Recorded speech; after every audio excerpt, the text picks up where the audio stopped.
Assalamualaikum warahmatullahi wabarakatuh. Sebelumnya, saya berterima kasih kepada Bapak Karis selaku dosen pengampu mata kuliah Psikodinamika yang telah meluangkan waktunya untuk kelompok 10 berpresentasi. Di sini kami akan membahas materi yang berjudul Pandangan Carl Rogers terhadap Teori Humanistik. Langsung saja ke pembahasan yang pertama, yaitu tentang pandangan teori humanistik menurut Carl Rogers. Carl Rogers adalah seorang psikologi yang terkenal dengan pendekatan terapi klinik yang berpusat pada klien. Kemudian menyusun teorinya dengan pengalaman sebagai terapi selama bertahun-tahun. Rogers memandang kesehatan mental sebagai proses perkembangan hidup alamiah, sementara kejahatan dan persoalan kemanusiaan lain yang dipandang sebagai penyimpangan. Rogers menyebut dirinya sebagai orang yang berpandangan humanistik dalam psikologi kontemporer. Psikologi humanistik lebih banyak harapan dan otomatis tentang manusia.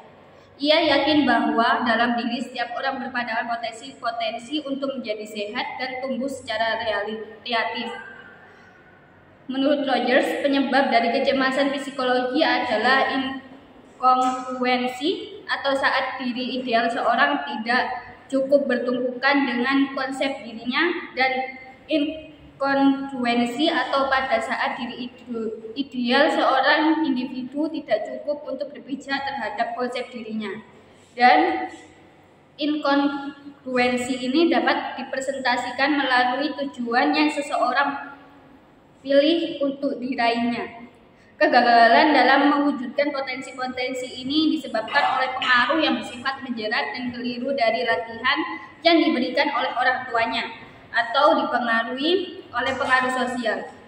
Namun, pengaruh yang merugikan dapat diatasi jika individu mau menerima tanggung jawab untuk hidupnya sendiri.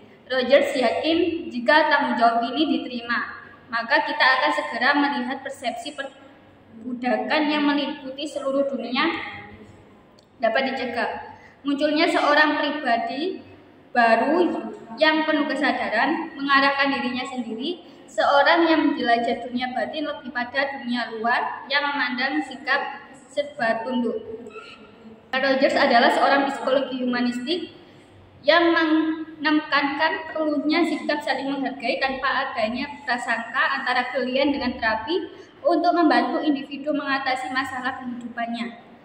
Teori ini lebih melihat pada sisi perkembangan kepribadian manusia yang tertuju pada masalah bagaimana setiap individu dipengaruhi dan dibimbing oleh maksud pribadi yang dihubungkan kepada pengalaman mereka sendiri. Pembahasan kedua yaitu struktur kepribadian menurut Carl Rogers. Organisme adalah bagian dari pengalaman secara keseluruhan. Pengalaman mencakup segala sesuatu tentang kesadaran organisme dan medan fenomenal termasuk ke dalam organisme tersebut. Medan fenomenal, kerangka acuan, adalah bagian dari seorang individu yang tidak dapat diketahui oleh orang lain. Medan fenomenal tidak identik dengan medan kesadaran. Kesadaran adalah perlambangan dari sebagian pengalaman kita. Bagaimana individu berperilaku tergantung pada medan fenomenal tersebut. Medan fenomenal terdiri dari pengalaman sadar dilambangkan dan pengalaman tidak sadar tidak dilambangkan. Namun, organisme dapat membedakan kedua jenis pengalaman dan peristiwa ini dianggap oleh Rogers sebagai subsepsi. Pengertian organisme sendiri mencakup 3 hal, yaitu makhluk hidup, realitas subjektif, dan holisme. Makhluk hidup adalah makhluk lengkap dengan fungsi fisik dan psikologisnya, tempat semua pengalaman dan segala sesuatu yang secara potensial terdapat dalam kesadaran setiap saat. Yang kedua, realitas subjektif. Organisme menanggapi dunia sama seperti apa yang dialami olehnya, atau dalam kata lain, realitas bukan masalah benar atau tidaknya, tetapi masalah persepsi yang dinilai secara subjektif. Yang ketiga, holisme. Organisme adalah satu kesatuan sistem, sehingga waktu perubahan pada satu bagian saja akan mempengaruhi bagian lain. Setiap perubahan memiliki makna pribadi atau tujuan, yaitu tujuan mengaktualisasi, pertahanan, dan mengembangkan diri. Yang kedua yaitu medan fenomena. Medan fenomena adalah pengalaman secara keseluruhan. Menurut Rogers, medan fenomena sebagai keseluruhan pengalaman yaitu internal atau eksternal, baik yang disadari atau tidak disadari. Maka, medan fenomena merupakan seluruh pengalaman pribadi seseorang dengan yang bersifat subjektif. Yang ketiga adalah self. Diri adalah suatu istilah yang kapur atau bermakna ganda, istilah yang tidak berarti secara ilmiah dan telah hilang dari kamus para psikolog bersama menghilangnya para introspeksionis. Oleh karena itu, Rogers terlambat menyadari jika klien-klien diberi kesempatan untuk mengungkapkan masalah-masalah mereka dan sikap mereka dalam istilah-istilah mereka sendiri, tanpa suatu bimbingan atau interpretasi.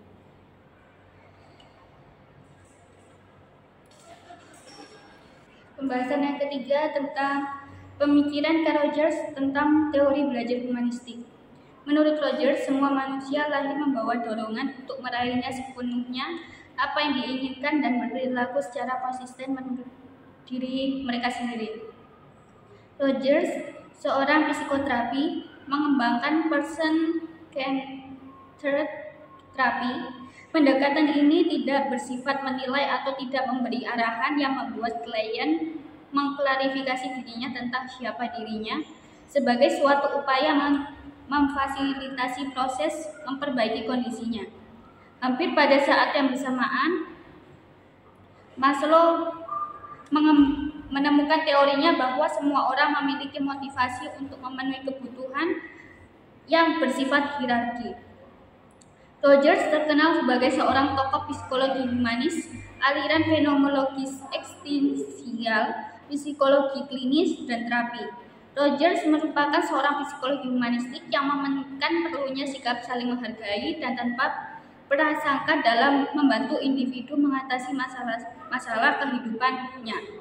Rogers berpendapat bahwa peserta didik yang belajar seharusnya tidak dipaksa, tetapi mereka dibiarkan untuk belajar bebas. Selain itu, peserta didik harapannya dapat mengambil keputusan sendiri dan bertanggung jawab atas pilihannya.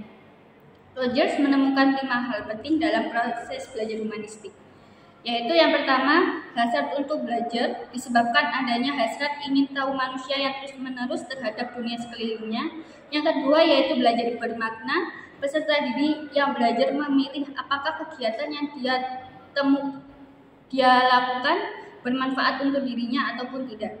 Yang ketiga yaitu belajar tanpa hukuman, belajar yang terbebas dari ancaman hukuman yang menyebabkan anak bebas berekspresi sehingga mereka mampu berekspresi menemukan sesuatu yang baru. Yang keempat yaitu belajar dengan inisiatif sendiri, menyiratkan tingginya motivasi belajar intrinsik yang dimiliki peserta didik yang banyak berinisiatif, mampu mengarahkan dirinya sendiri, menentukan pilihannya sendiri, serta berusaha menimbang sendiri hal yang baik bagi dirinya. Yang terakhir yaitu belajar dan perubahan. Peserta didik harus belajar untuk dapat menghadapi kondisi dan situasi yang terus berubah.